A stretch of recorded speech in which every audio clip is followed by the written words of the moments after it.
Hello students, this is the continuation of the previous video of chapter 8.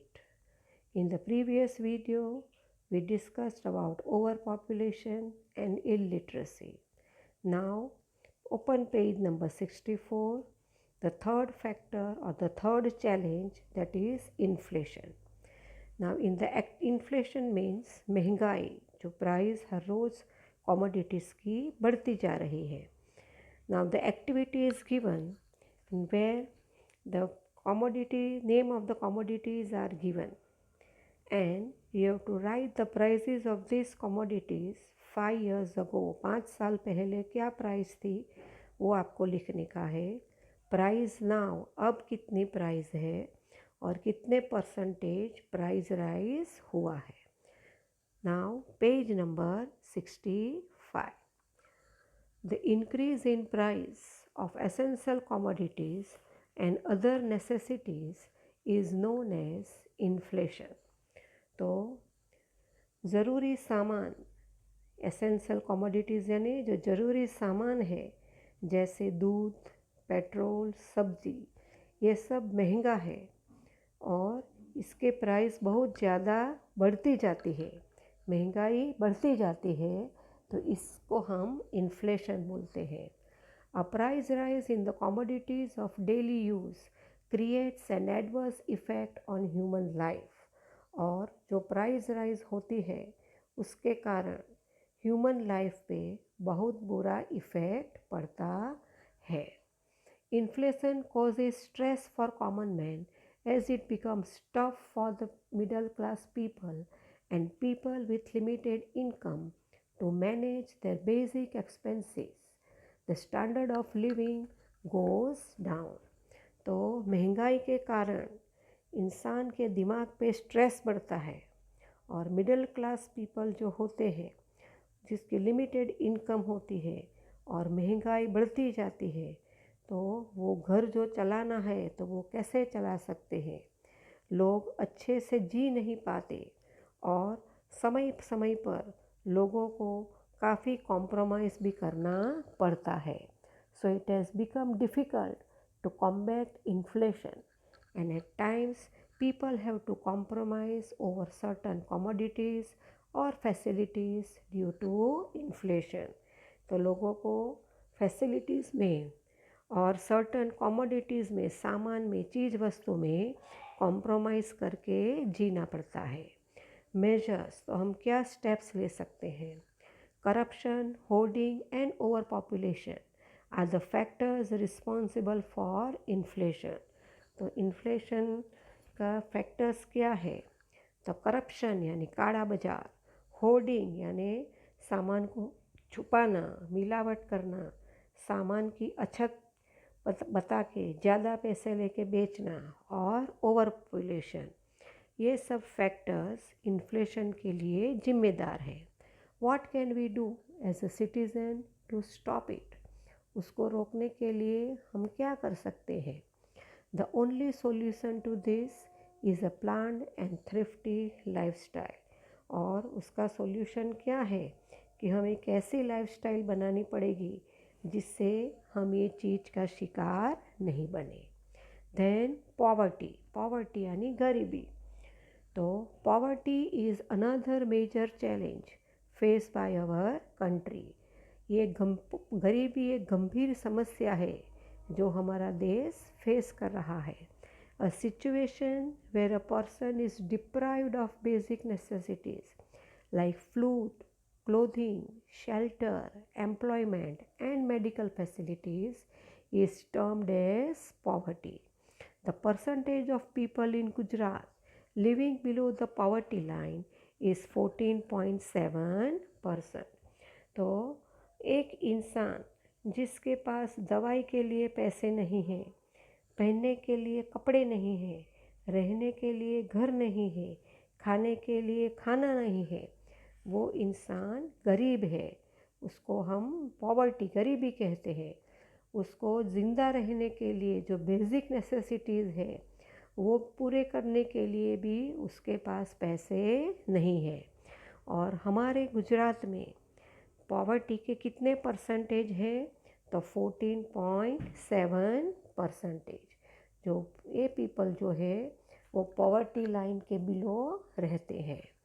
The criteria of poverty are set on the basis of purchasing capacity and level of income. तो कौन अमीर है कौन गरीब है ये हम कैसे डिसाइड कर सकते हैं? तो किसके पास कौन सी चीज़ खरीदने की शक्ति है, परचेजिंग कैपेसिटी, और उनके पास पैसा, लेवल ऑफ इनकम क्या है, इसके आधार पर हम पॉवर्टी का क्राइटेरिया डिसाइड कर सकते हैं। Due to the 5-year plans, education and medical facilities have become more accessible in India. Moreover, the growth of industries has created lot of job opportunities which consequently has reduced poverty.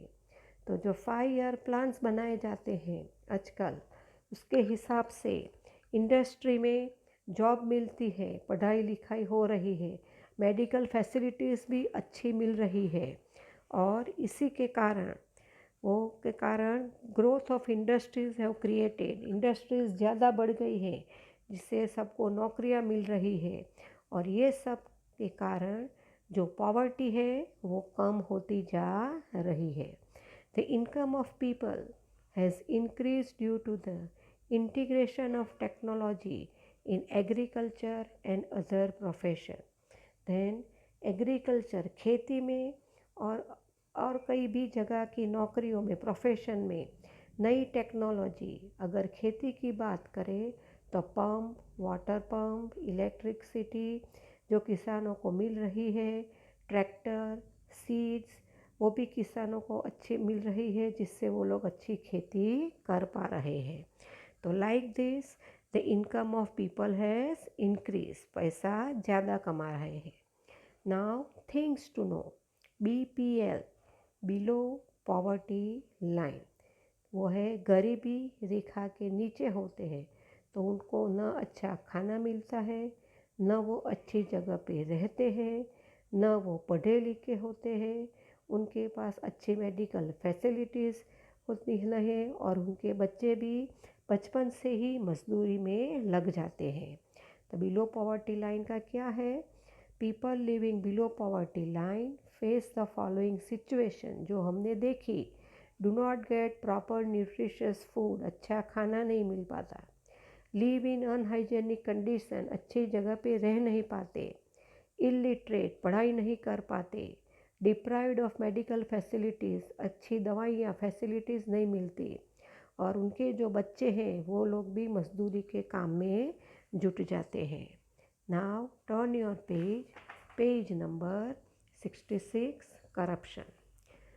Corruption in simple terms means lack of integrity or honesty, use of a position of trust for dishonest gain.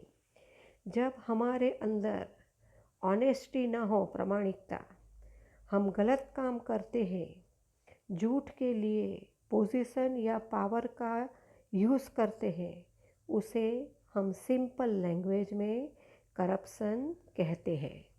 It means dishonest behaviour by those in position of power such as manager और government officers. जो government officers होते हैं, जो अच्छी post, manager की post पे होते हैं, वो लोग ये करप्शन बहुत करते हैं, क्योंकि वो पोजीशन और पावर का यूज़ करके गलत काम करते हैं। करप्शन कैन इंक्लूड गिविंग और एक्सेप्टिंग ब्राइब्स और inappropriate gifts, double dealing, under the table transaction, manipulating elections, diverting funds, laundering money and defrauding investors. तो कैसे करप्शन करते हैं? करप्शन के अंदर क्या चीज़ आती है? तो ब्राइब यानी रिश्वत, फिर आता है इनएप्रोप्रिएट गिफ्ट, गिफ्ट देकर काम करवाना, डबल डीलिंग यानी छेतरपिंडी करना, अंडर द टेबल ट्रांजैक्शन यानी जो काला पैसा होता है वो काले पैसे देकर काम करवाना, इलेक्शन में झूठ बोलना, मैनिपुलेटिंग इलेक्शन, झूठ बोल के वोट लेना, जो फंड है, डाइवर्टिंग फंड्स, जो फंड है जो गरीबों की मदद के लिए आ रहा है उसे यूज़ दूसरे काम में यूज़ कर लेना, डिफ्रॉडिंग इन्वेस्टमेंट, जो लोग पैसा इन्वेस्ट करते हैं उसके पैसे के साथ फ्रॉड करना, उसके पैसे लेके भाग जाना, ये सब करप्शन के अंदर आता है। Corruption has become the major issue that hinders the development of our nation, और हमारे देश की प्रोग्रेस में करप्शन ये सबसे बड़ी रुकावट है। इफ़ेक्ट्स ऑफ करप्शन, करप्शन का क्या असर होता है? तो वायोलेशन ऑफ ह्यूमन राइट्स, इंसान के जो अधिकार है वो भंग हो जाते हैं। Hindrance to the development of the nation, हमारा देश तरक्की नहीं कर पाता, अवरोध हो जाता है, hindrance. Deterioration of moral values, इंसान की जो नैतिक भावना है वो ख़त्म हो जाती है। इन्फ्लेशन, महंगाई बढ़ जाती है। Lack of trust in law, कानून में हमको विश्वास नहीं रहता। एनकरेजमेंट टू नियोपोटिज्म, मानव में विश्वास कम हो जाता है, कोई एक दूसरे के भाई का पैसा ले लेता है गलत तरीके से।